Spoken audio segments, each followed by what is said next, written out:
Question number 8 देखते हैं। A uniform ring of mass m and radius a is placed directly above a uniform sphere of mass m and of equal radius। तो एक sphere है, इस sphere का मास जो है वो कैपिटल एम दे रखा है और इसकी रेडियस a है और उसके ऊपर में एक ऐसे रिंग रखी हुई है। रिंग की रेडियस और स्फीयर की रेडियस बराबर है। रिंग का मास जो है वो स्मॉल m दे रखा है। आगे, the centre of the ring is at a distance √3a from the centre of the sphere. ये रिंग का सेंटर है, ये स्फीयर का सेंटर है। इन दोनों के बीच की जो दूरी है वो अपने को दे रखी है √3a। तो ये जो डिस्टेंस है वो है √3a। ठीक। Find the gravitational force exerted by the sphere on the ring. Sphere और रिंग के बीच में जो ग्रेविटेशनल फोर्स होगा वो ऑब्वियसली म्यूचुअल है, तो इक्वल एंड अपोजिट होगा। अपने को क्वेश्चन में क्या पूछा हुआ है? Force exerted by the sphere on the ring. ठीक है, तो या तो मैं force exerted by sphere on the ring निकाल लूं, या तो फिर मैं force exerted by ring on the sphere निकाल लूं। दोनों एक ही बात है, पर फिलहाल इस क्वेश्चन में रिंग पे फोर्स निकालना पॉसिबल है ड्यू टू स्फीयर। अगर अपन रिंग की वजह से स्फीयर पे फोर्स निकालेंगे तो कैलकुलेशन नहीं हो पाएगी। ठीक है, या कैलकुलेशन तो हो सकती है बट थोड़ी सी वो इंट्यूटिवली उतनी दिखाई नहीं देती। तो मैं यहां पर क्या करूंगा, क्योंकि देखो ये जो स्फीयर है, रिंग के जितने भी पॉइंट्स हैं, जैसे रिंग के लिए यहाँ पर एक पॉइंट है, यहाँ पर एक पॉइंट है, यहाँ पर एक पॉइंट है, यहाँ पर एक पॉइंट है, यहाँ पर एक पॉइंट है, ये सभी पॉइंट्स इस स्फीयर के लिए एक्सटर्नल हो गए कि नहीं? तो इन सभी पॉइंट के लिए ये जो पूरा स्फीयर है वो एक पॉइंट मास की तरह बिहेव करेगा, जो कि यहाँ पर रखा हुआ है। तो मैं क्या कर सकता हूँ, इस पे फोर्स निकाल लिया, इस पे फोर्स निकाल लिया, इस पे फोर्स निकाल लिया, अलग अलग पॉइंट्स पे क्या निकालूंगा? फोर्स निकाल दूंगा और इन सबको ऐड कर दूंगा। ठीक है, तो करते हैं वही काम। अब इसको थोड़ा सा अपन ये सब डिटेल्स को मिटा देते हैं। ये सब मिटाओ।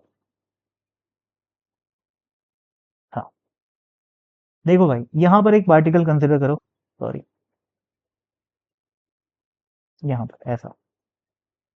ठीक है, ये लाइन ज्वाइनिंग हो गया, तो फोर्स कुछ ऐसे लगेगा भाई। ग्रेविटेशनल फोर्स है तो अट्रैक्टिव फोर्स होगा। ठीक, और इस फोर्स की वैल्यू क्या होगी? जी इंटू दोनों का मास। इसका जो मास है उसको मैं डीएम मान लेता हूं, और ये तो एक पॉइंट मास है जो स्फीयर है, जिसका मास कैपिटल एम है। तो G into m1 into m2 divided by distance का स्क्वायर। अब ये जो डिस्टेंस है वो क्या होगी? देखो भाई, ये जो है √3a दिया हुआ है और ये a दिया हुआ है, तो ये क्या हो गया? हाइपोटेनस हो गया। तो इसकी वैल्यू क्या होगी? √3 इंटू ए का होल स्क्वायर प्लस ए का होल स्क्वायर। कितना बन गया ये? 3a square plus a square का अंडर रूट, यानी कि 4a स्क्वायर, यानी कि 2 इंटू ए। तो समझ रहे हो, इस पॉइंट और इस पॉइंट की जो दूरी है वो कितनी है? 2a है।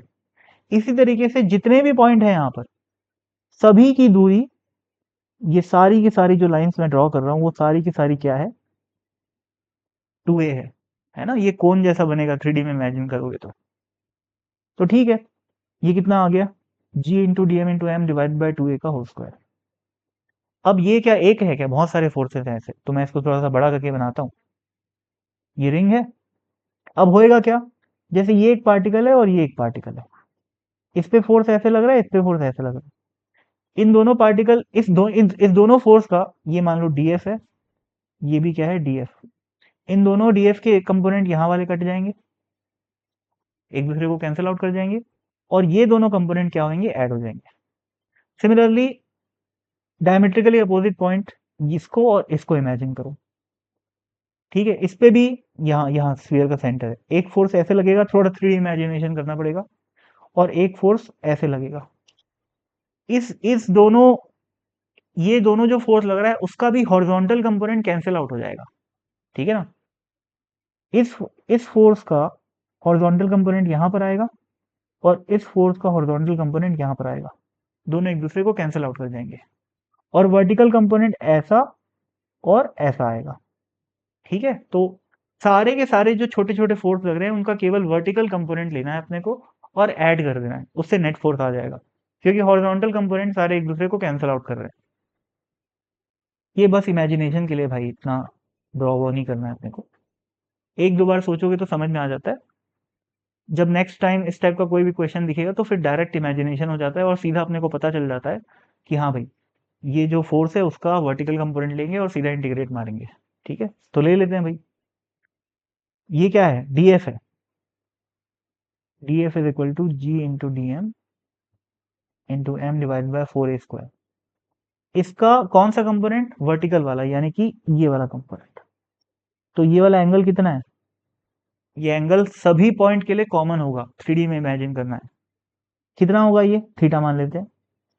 तो डीएफ का वाई कंपोनेंट कितना आ जाएगा, यानी कि वर्टिकल कंपोनेंट कॉस थीटा।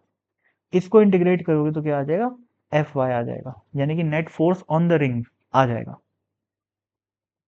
ठीक है, तो कर लेते हैं भाई। G constant, capital M constant, cos theta भी कांस्टेंट है, बताया सभी पॉइंट्स के लिए थीटा की वैल्यू सेम होगी, divide by 4 constant, A square constant. अंदर क्या बचा, केवल और केवल डीएम। डीएम को इंटीग्रेट करोगे तो क्या आएगा भाई, total mass of the ring आएगा। तो सीधा इसको काट के एम लिख दो। अब बस वैल्यू पुट करनी है किसकी, बाकी सब तो जी एम बाय 4a² और ये वाला एम, ये सब तो है ही, केवल इस cos थीटा की वैल्यू पुट करनी है। तो cos थीटा की वैल्यू क्या होगी, cos थीटा की वैल्यू कैसे निकालेंगे अपन लोग, ये इस ट्राइंगल को देखो, ये और आ, ये अगर थीटा है तो ये भी एंगल थीटा हुआ। अगर ये थीटा है तो cos थीटा क्या होएगा, बेस डिवाइडेड बाय हाइपोटेन्यूज। ये डिस्टेंस है √3a और ये डिस्टेंस है 2a, तो cos थीटा की वैल्यू क्या होगी, √3a डिवाइडेड बाय 2a। अब बस ये आंसर आ गया, √3/8, नहीं, हाँ √3/8 दिखाई दे रहा है, ए और ए को काट दो, GMM बाय 8a² और यहाँ पर आ गया √3। ये अपना आंसर है।